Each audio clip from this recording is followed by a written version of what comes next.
Mari kita baca satu hadis Rasulullah sallallahu alaihi wasallam, "Man shama ramadhana imanan wa ihtisaban ghufira lahu ma taqaddama min dhanbihi." Hadis ini diriwayatkan Imam Muhammad bin Ismail Al-Bukhari rahimahullahu alaih dari Muhammad bin Salam, dari Muhammad bin Fudail, dari Yahya bin Sa'id, dari Abu Salamah, dari Abu Hurairah. Hadis ini juga diriwayatkan oleh Imam Muslim, Abu Dawud, At-Tirmizi, An-Nasa'i, Ibnu Majah, Al-Baihaqi, Ahmad, Ibnu Abi Syaibah, At-Tabrani, Abu Awanah, Abu Ya'la, Ibnu Hibban, Ibnu Khuzaimah, Al-Humaidi, At-Tayalisi, At-Tahawi, dan Al-Baghawi, juga dari Abu Hurairah. Sahabat Al-Quran, sahabat sekalian yang dirahmati Allah Subhanahu wa Ta'ala, ada beberapa pelajaran penting yang bisa kita ambil dari hadis yang barusan kita bacakan ini. Yang pertama, barang siapa yang puasa Ramadan, maksudnya puasa pada semua hari-hari di bulan suci Ramadan, kecuali bagi berhalangan atau dikarenakan uzur yang syar'i. Nah, ini karena ibadah puasa adalah sebuah ibadah yang melibatkan keadaan jiwa kita, yang melibatkan fisik kita, yang melibatkan mal kita, yang melibatkan juga kekuatan iman kita, maka jauh-jauh hari sebelum masuk Ramadan kita sudah merindukan Ramadan. Kita sudah berdoa kepada Allah agar diberikan kekuatan, dan bahkan insya Allah kita sudah menjaga kesehatan kita, apakah dengan mengkonsumsi makanan-makanan dan minuman yang layak untuk kita konsumsi, serta kita menghindari hal-hal yang akan merusak badan kita, apakah itu makanan, apakah itu minuman, termasuk gaya hidup dan apapun bentuknya. Karena sebagaimana hadis yang kita bacakan sebelumnya, bahwa di antara hal yang terpenting adalah diberikan sehat fisik kita. Karena dengan fisik yang sehat, insya Allah kita akan bisa berpuasa di bulan suci Ramadan. Kemudian kekuatan iman kita yang ada dalam diri kita. Kemudian yang paling penting dari itu semua adalah ilmu. Karena banyak sekali orang yang berpuasa di bulan suci Ramadan, mereka tidak punya ilmu. Mereka tidak bisa mengetahui kapan harus berbuka, kapan harus mulai berpuasa, dan bukan hanya syarat dan rukun serta sahnya berpuasa, tapi juga paling penting adalah adab dalam berpuasa. Insya Allah kita sampaikan pada hadis-hadis yang lain nantinya. Nah, ini yang pertama. Pelajaran dari hadis ini adalah man shama ramadhana, barang siapa yang berpuasa, maksudnya adalah berpuasa sebulan penuh. Nah, kita ajak diri kita, keluarga kita, masyarakat kita himbau agar mereka bisa menjaga puasanya, bisa memelihara puasanya, bukan hanya menahan dari haus dan lapar, bukan hanya itu. Sebagaimana kita sampaikan tadi, termasuk adalah menjaga adab-adabnya. Dan termasuk dalam hadis sebelumnya kita sudah menyampaikan bagaimana kita menjalani Ramadan. Bukan hanya menahan haus dan lapar saja, tapi bagaimana kita menjalani Ramadan. Jadi ada sebuah pemahaman yang salah dalam masyarakat kita. Puasa itu adalah bulan tidur. Ya, bahasa Aceh bulan tengut. Ya. Jadi ada pemahaman dalam masyarakat kita itu kalau sudah masuk Ramadan tidur. Kemudian ketika kita bertanya kenapa tidur di bulan suci Ramadan, mereka berkata untuk memelihara puasa. Nah, ini perlu ditinjau kalimat ini. Apakah Rasulullah dan para sahabat masuknya bulan suci Ramadan mereka tidur? Apakah para salafus salaf masuknya bulan suci Ramadan mereka tidur? Tolong dikaji kembali. Jangan sampai pemahaman yang salah ini masuk dalam pemahaman diri kita, dalam keluarga kita, dalam masyarakat kita, ya, sehingga kita lihat di bulan suci Ramadan di mana-mana orang tidur. Ini mohon maaf kalau ada pemahaman yang keliru, ini tolong diperbaiki. Kalau jawabannya untuk memelihara puasa, ini dua kemungkinan, bisa ya bisa benar, bisa ya bisa salah. Ya, dengan tidur mungkin dia memejamkan matanya, tidak melihat yang haram, bisa saja. Tetapi harus ingat, Ramadan juga adalah merupakan bulan jihad. Rasulullah memenangkan perang Badar itu bulan Ramadan. Bahkan Indonesia merdeka juga di bulan suci Ramadan.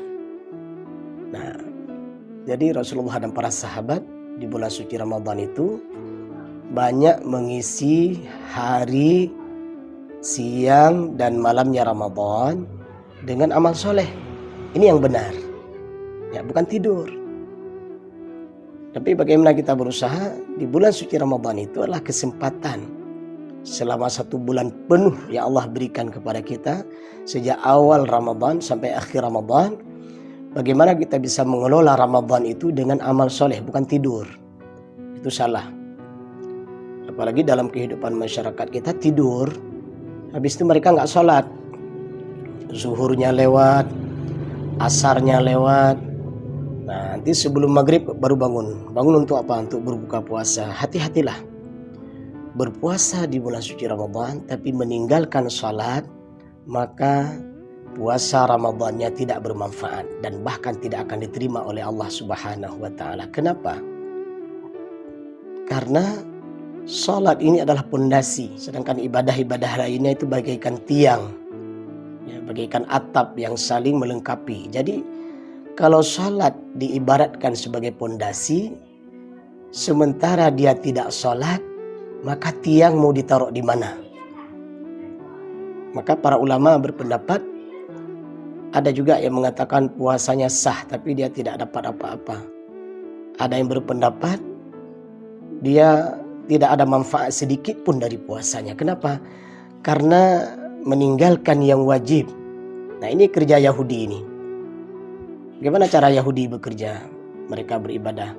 Afatu'minuna bi ba'dil kitabi wa takfuruna bi ba'd. Mereka beriman kepada sebagian rukun Islam, sebagian kepada ibadah, kemudian kufur kepada sebagian ibadah. Jadi orang berpuasa di bulan suci Ramadan tapi mereka tidak salat, ini sama dengan Yahudi. Karena banyak sekali pemahaman dalam masyarakat kita, mereka berpuasa tapi tidak salat. Allah berfirman, "Fakhalafa min ba'dihim khalfun adha'us shalah wattabu'us syahawat." Ada sebuah generasi yang jelek, kata Allah di dalam Al-Quran. Siapa mereka? Adha'us shalah. Mereka meninggalkan salat, wattabu'us syahawat, kemudian mengikuti hawa nafsu. Nah, ini generasi jelek. Hati-hati. Jangan sampai masuk bulan suci Ramadan kita hanya berpuasa tapi tidak sholat. Atau ada mereka sholat tapi di akhir-akhir waktu. Ini hati-hati. Maka kita ingatkan diri kita, keluarga kita, masyarakat kita, saat berpuasa di bulan suci Ramadan, maka sholat adalah sesuatu yang paling urgennya harus kita utamakan. Hadir lebih cepat sebelum azan, kemudian bisa sholat tepat waktu dan berjamaah. Sebelum sholat, sebagaimana kemarin sudah kita sampaikan, di situ digunakan untuk membaca Al-Quran, ya, 1 lembar sebelum sholat dan 1 lembar setelah sholat. Maka setiap sholat kita telah menyelesaikan bacaan Al-Quran 2 lembar. Nah, dikali dengan 5 waktu sholat, Masya Allah. Jadi dengan 5 waktu sholat tersebut, kita telah menyelesaikan bacaan Al-Quran 1 juz. Nah, nanti tinggal ditambah lagi. Allah berfirman, wabil asharihum yastaghfirun. Kita bangun lebih cepat, ya. Ada yang bangun jam 2 malam, ada yang bangun jam 3 malam, ada yang bangun ya 1 jam sebelum sahur. Silakan saja. Nah, silakan saja. Ya, yang kita sampaikan adalah bangunnya kita di waktu sahur, Allah berfirman yastaghfirun, beristighfar, ya, termasuk nanti membaca Al-Quran, memperbanyak selawat. Nah, ini penting. Jangan sampai melakukan perbuatan-perbuatan yang mengganggu orang yang berpuasa atau akan bersahur. Nah, ini terutama para pemuda, ya, jangan sampai membawa motor dengan suara yang sangat besar, dengan knalpot yang mengganggu orang. Nah, ini bisa berbuah dosa. Yang seharusnya di waktu sahur itu bisa dimanfaatkan untuk berzikir, berselawat, memperbanyak membaca Al-Quran atau sholat sunat. Nah, ini bisa kita tambah lagi bacaan Al-Quran kita. Bagaimana kita memformat setiap waktunya di bulan suci Ramadan, baik itu di sahurnya maupun kita setelah sahur. Mohon maaf ya, banyak sekali di antara kita, mungkin termasuk saya yang menyampaikan materi ini, ya setelah kita bersahur, kemudian setelah kita sholat kita tidur. Nah, ini tidak bagus ya. Bagusnya setelah bersahur, kemudian kita sholat subuh, kemudian setelah sholat subuh itu jangan tidur ya. Gunakan waktu untuk membaca Al-Quran, gunakan waktu untuk berolahraga atau apa saja yang baik yang kita lakukan. Nah, ada dosa sebagian masyarakat kita setelah subuh itu ada yang namanya asmara subuh. Nah, ini katanya namanya asmara subuh. Nah, ini hati-hati, terutama anak-anak muda kita ingatkan. Saya nggak tahu kalau orang tua ya, habis sholat subuh mereka jalan berduaan dengan perempuan, berpegangan tangan ya, sambil melakukan maksiat, sorak-sorak, mengganggu orang. Nah, ini nggak boleh. Untuk apa kita berpuasa tidak ada adab? Di awal puasa ya, di awal kita menjalani puasa sudah berbuat dosa dengan asmara subuh. Nah, kita sampaikan tadi, boleh nggak kita jalan? Boleh. Silakan keluar mencari udara segar, tapi jangan berbuat dosa. Betul-betul kita olahraga ya, tidak berkhalwat laki dan perempuan. Nah, ini kita sedih melihatnya ya. Laki dan perempuan, para remaja, mohon maaf saya ingatkan kembali, kita ingatkan kembali, mereka ke pinggir laut, bercandaria, berkejar-kejaran, selfie, kemudian mohon maaf berpegangan tangan, jalan dengan satu motor berdua. Ya, ini hati-hati. Anda muslim, Anda mukmin, tapi kenapa Anda melakukan dosa setelah sholat subuh? Nah, ini hati-hati ya. Tujuannya untuk mencari udara segar, tapi yang terjadi adalah berbuat dosa di subuh Ramadan. Nah, baik.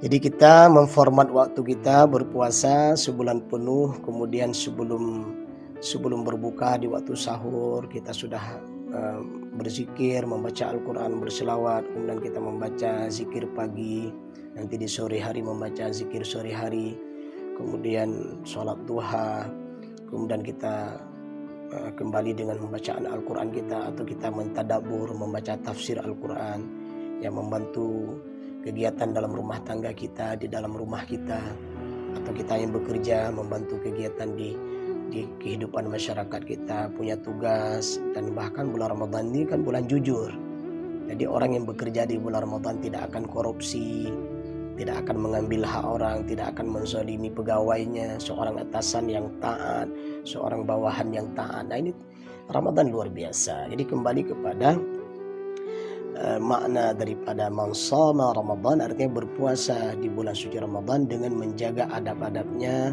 syarat dan rukun sahnya berpuasa. Nah, ini penting. Nah, baik. Kemudian apalagi imanan. Jadi puasa Ramadan kita itu adalah karena iman. Maksudnya beriman kepada Allah dan meyakini akan kewajiban puasa Ramadan. Masya Allah. Ada orang yang berpuasa di bulan suci Ramadan bukan karena iman. Apa contohnya? Ya, dia tengok tetangganya berpuasa, maka dia berpuasa. Nah, ini bukan karena iman, karena tetangga. Nah, ini puasa seperti ini ya perlu diperbaiki ya. Dia berpuasa karena mertua, dia berpuasa karena ya sahabat, dia berpuasa karena atasan, dia berpuasa karena bawahan. Nah, ini diperbaiki karena Rasulullah menyebutkan man shoma ramadhana imanan. Ini harus diingat. Apa maksud karena iman? Kita menganggap bahwa berpuasa itu karena perintah Allah. Dalilnya jelas, sudah sering kita dengar. Ya ayyuhalladzina amanu kutiba alaikumus shiyam. Wahai orang-orang yang beriman, diwajibkan kepada kamu berpuasa. kama kutiba 'alal ladzina min qablikum la'allakum tattaqun. Sebagaimana yang telah diwajibkan kepada orang-orang sebelum kalian agar kalian bertakwa. Jadi saat kita berpuasa di bulan suci Ramadan, tanamkan dalam diri kita, anggaplah dalam diri kita bahwa puasa Ramadan itu adalah perintah dari Allah Subhanahu wa taala. Itu maksudkan iman. Dan juga perintah dari Rasulullah Muhammad sallallahu alaihi wasallam. Nah, habis itu apa lagi? Setelah kita menganggap puasa itu perintah dari Allah dan perintah dari Rasul, kemudian berharaplah wahtisaban. Nah, ini kalimat sambungannya. Wahtisaban, berharaplah pahala dari Allah. Nah, ini imanan wahtisaban. Berpuasa menganggap itu perintah Allah dan perintah Rasul, kemudian wahtisaban, berharap agar ibadah kita itu Allah yang akan membalasnya. Nah, ini penting. Kalau ini kita tanamkan dalam diri kita, apapun cobaan dan tantangan saat kita berpuasa itu tidak ada masalah. Kenapa? Iman kita sudah kuat. Yang pertama, kita dapat pahala, insya Allah dapat kesehatan, insya Allah kita dimuliakan Allah. Rasulullah cinta kepada umatnya yang berpuasa. Orang-orang yang beriman cinta kepada kita yang berpuasa. Malaikat mendoakan kita. Rasulullah dan para sahabat itu memasuki awal Ramadan luar biasa semangatnya. Dan subhanallah, di 10 akhir Ramadan, Rasulullah dan para sahabat dan para salafus salaf itu semakin lebih semangat dalam berpuasa. Berpuasalah seperti Rasulullah dan para sahabat berpuasa. Di awal Ramadan mereka semangat. Di 10 terakhir Ramadan, dalam banyak hadis-hadis sahih disebutkan, justru Rasulullah itu sudah mengencangkan ikat pinggang. Artinya apa? Rasulullah tidak lagi pulang ke rumah, tapi beriktikaf di masjid. Rasulullah di 10 Ramadan, di 20 Ramadan bersedekah. Ya. Dan di 10 terakhir Rasulullah lebih banyak sedekah. Sehingga disebut ajwadun nas. Rasulullah itu banyak bersedekah. Tapi memasuki Ramadan, Rasulullah lebih banyak bersedekah. Memasuki 10 terakhir Ramadan, Rasulullah lebih banyak lagi bersedekah. Rasulullah dan para sahabat di awal Ramadan banyak membaca Al-Quran. Di 10 terakhir Ramadan, Rasulullah dan para sahabat lebih banyak membaca Al-Quran. Nah, ini hati-hati. Karena godaan di 10 terakhir Ramadan itu banyak. Ada godaan membeli baju baru, ada godaan membeli gorden baru, ada godaan membeli perabot baru. Itu banyak sekali godaan di 10 terakhir Ramadan. Nah, yang jadi masalah, kenapa kita mengkhususkan diri kita berbelanja di 10 terakhir Ramadan? Bukankah jauh-jauh hari sebelum masuk Ramadan kita sudah bisa beli baju baru? Kita sudah bisa mengganti perabot baru? Kalau memang ada kemampuan silakan.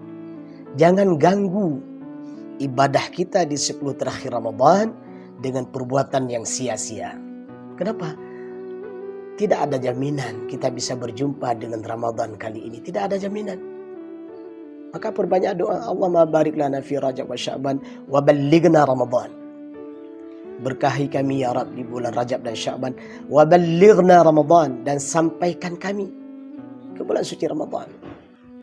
Banyak saudara-saudara kita yang sudah dipanggil Allah Subhanahu wa taala. Ada di antara mereka 20 hari sebelum masuk Ramadan dipanggil Allah Subhanahu wa taala. Ada di antara mereka 2 hari menjelang Ramadan sudah dipanggil Allah Subhanahu wa taala. Tidak ada yang bisa menjamin bahwa kita bisa berjumpa dengan Ramadan. Maka oleh karena itu, ketika nantinya yang mudah-mudahan Allah jumpakan kita dengan bulan suci Ramadan, manfaatkan betul bulan Ramadan itu hanya untuk beribadah kepada Allah Subhanahu wa taala. Pelajaran yang ketiga adalah ghufira lahu ma taqaddama min dzambih. Allah mengampuni dosa-dosa kita yang telah lalu. Masya Allah. Dalam banyak hadis sahih itu disebutkan bagaimana masuknya bulan suci Ramadan. Di setiap hari dan malamnya bulan suci Ramadan, Allah berikan bonus kepada hambanya. Masya Allah. Perhatikan hadis ini. Di setiap hari dan malamnya bulan suci Ramadan, Allah Subhanahu wa ta'ala memberikan bonus kepada hambanya. Bonus apa? Silakan nanti dibuka dalam hadis-hadis sahih. Tidaklah mereka yang di siang dan malamnya bertaubat kepada Allah, memohon ampun kepada Allah dari segala dosanya, maka Allah terima taubatnya. Dan Allah Subhanahu wa Ta'ala di setiap siang dan malamnya bulan suci Ramadan menyediakan bonus. Seseorang yang sebelumnya ahli neraka dengan taubatnya di bulan suci Ramadan, baik siang dan malam harinya, maka dia dibersihkan dari dosa dan dimasukkan ke dalam surga. Ini hanya ada di bulan suci Ramadan. Hanya ada di bulan suci Ramadan. Maka 30 hari, 1 bulan penuh, atau 29 hari di bulan suci Ramadan tersebut, semuanya baik. Di 10 awal baik, di 10 pertengahan juga baik, apalagi di 10 terakhir lebih baik, super mega bonus. Kenapa? Di 10 terakhir Ramadan ada 1 malam yang lebih baik daripada 1000 bulan, yaitu malam Lailatul Qadar. Dalam hadis-hadis sahih disebutkan itu terjadi di malam 21, di malam 23, di malam 25, di malam 27, dan di malam 29. Tapi ingat, kita jangan hanya mengkhususkan ibadah di malam-malam ganjil tersebut. Tapi semua malam di 10 terakhir itu kita semakin bersemangat. Kenapa? Mudah-mudahan dengan bersemangat semua malam dan siangnya di 10 terakhir, mudah-mudahan di antara 1 malam tersebut Allah berikan Lailatul Qadar kepada kita. Ada anekdot atau khurafat yang berkembang dalam masyarakat kita. Tidak semua orang dapat Lailatul Qadar. Hati-hati. Hati-hati. Itu pemahaman yang keliru. Ketika Allah ingin memberikan Lailatul Qadar, bisa saja kepada seorang hamba yang sederhana, mungkin bukan orang kaya, dia orang biasa saja. Ya. Kalau Allah ingin berikan, bisa saja dia akan mendapatkan. Dengan catatan, sejak dari awal Ramadan, dia bersemangat berpuasa di bulan suci Ramadan. Itu catatannya. Dia belajar ilmu yang benar. Jangan sampai ilmu yang salah. Beramal yang benar, bukan amal yang salah. Berteman dengan orang soleh, bukan berteman dengan orang salah. Menghidupkan siang dan malamnya di bulan suci Ramadan. Menjaga sholat tepat waktu berjamaah, memperbanyak membaca Al-Quran, memperbanyak selawat, memperbanyak zikir, memperbanyak iktikaf, memperbanyak sedekah sejak dari awal Ramadan. Dan bahkan 2 bulan sebelum masuk Ramadan, semua kesolehan itu sudah kita biasakan. Di bulan Rajab dan Sya'ban sebagai bulan latihan bagi kita, sebagai bulan menyambut bulan suci Ramadan. Dan insya Allah di dalam Ramadan semua amal soleh yang kita biasakan di bulan Rajab dan Sya'ban itu terbiasa kita lakukan di bulan suci Ramadan. Sahabat Al-Quran, sahabat sekalian, berpuasa 1 bulan penuh di bulan suci Ramadan karena iman, ya, menganggap itu perintah Allah dan Rasul, wahtisaban, dan berharap balasan dari Allah dan Rasul. Ghufira lahu ma taqaddama min dzambih. Pasca Ramadan mudah-mudahan kita mendapatkan predikat ghufira lahu. Allah ampuni dosa-dosa kita. Dalam hadis disebutkan kama qal, selesai Ramadan dia bagaikan bayi yang baru lahir, bersih. Asbab kenapa? Asbab dia cinta Ramadan, beribadah di bulan suci Ramadan, beramal di bulan suci Ramadan, itu dia akan dapatkan. Terima kasih dan mohon maaf. Alhamdulillahirabbil alamin. Subhanakallahumma wa bihamdik, asyhadu an la ilaha illa anta, astaghfiruka wa atubu ilaika. Assalamualaikum warahmatullahi wabarakatuh.